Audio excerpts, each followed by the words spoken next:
And joining me now is a candidate who says he has already met those fundraising requirements, former New Jersey Governor Christie. Governor Christie, thanks for joining us. So your campaign reports having raised $1.7 million in the first 25 days of your presidential bid.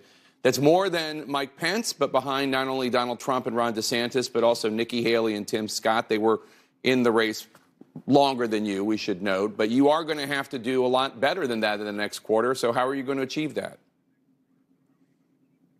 Well, look, Jake, if we continue to raise money at the pace we've been raising it, we're going to do just fine. I mean, as you noted, Tim Scott has transferred a significant amount of money from his Senate campaign. Nikki Haley's been in the race, I think, since February. We essentially were raising money for 3 weeks. So we feel good about what we've done. There's also a super PAC that has been supporting our effort, which raised another $6 million on top of that. So I think we had a pretty good 3 weeks. I want to get your reaction to something said by the Republican frontrunner Donald Trump last night about the criminal charges that he's facing now and perhaps charges that might be pending. Take a listen. Every time the radical left Democrats, Marxists, communists, and fascists indict me, I consider it to be a great badge of honor and courage. I'm doing it for you. I'm being indicted for you. Better me than you, right? Great badge of honor and courage. Better me than you. What do you make of that?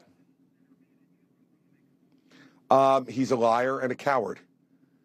He's not getting indicted for anyone other than because of his own conduct. There's no other of the 200 million Americans he spoke about who illegally retained classified national secrets after being asked politely, quietly, and professionally for 18 months to voluntarily turn them back over after he left the White House. There's no other of those 200 million Americans who lied to their own lawyers about where those documents were. And there's none of those other 200 million Americans who lied to the prosecutors about it and flashed around documents regarding an Iranian war plan to people who didn't have the clearance to see them. He's indicted because of his outrageous conduct. And that's why he's been indicted. He now has the opportunity to go to court and make the government prove that case beyond a reasonable doubt. But now he says he doesn't want to have a trial until after the election in 2024. I don't think he's doing that for us either. He should resolve this thing before people vote so that we know exactly who we're voting for to put behind the desk in the Oval Office. When he says he's doing it for us, that's a lie. And when he was doing all the things that he was doing with those documents, it shows exactly what a coward he is. I know you just mentioned your super PAC, and I know you're legally not allowed to coordinate with your super PAC. So you might be seeing this ad I'm about to play for the first time, but I want to play you a video that your super PAC is going to release tomorrow. Should you show up to the debate?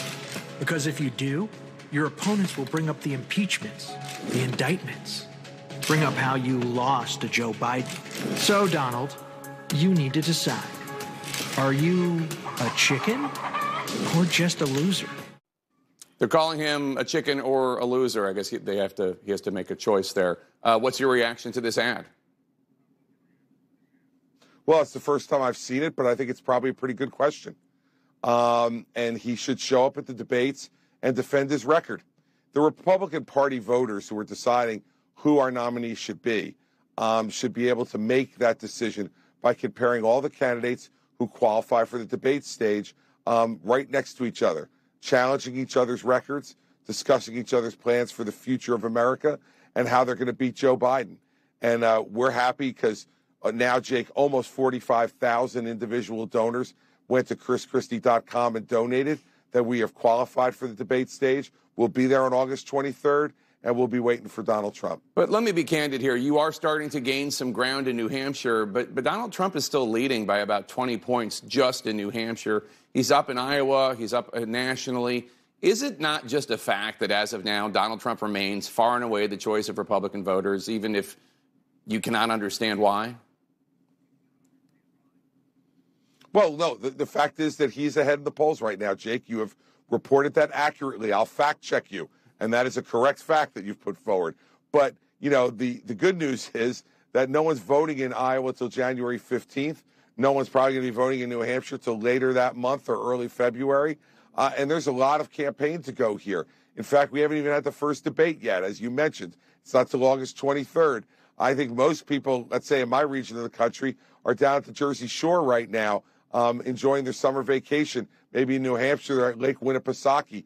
They're not focused on this yet. Just you and I are, and a few other candidates. So let's get people focused when we get here late summer, early fall. Let's engage in an election where we talk about, some very simple issues, Jake. First is, are you going to get the truth? You deserve the truth as a Republican primary voter and as an American. And will you get a candidate who will make the truth important? We know Donald Trump hasn't done that. And will you get someone who will deliver results on the issues that you care about? Donald Trump was arguing again last night about immigration. He didn't do anything to change the immigration laws and make them better or stronger for America. And he built 47 miles of new wall in his 4 years as president. Jake, at that rate, he would need 110 more years as president to be able to finish the wall between the United States and Mexico.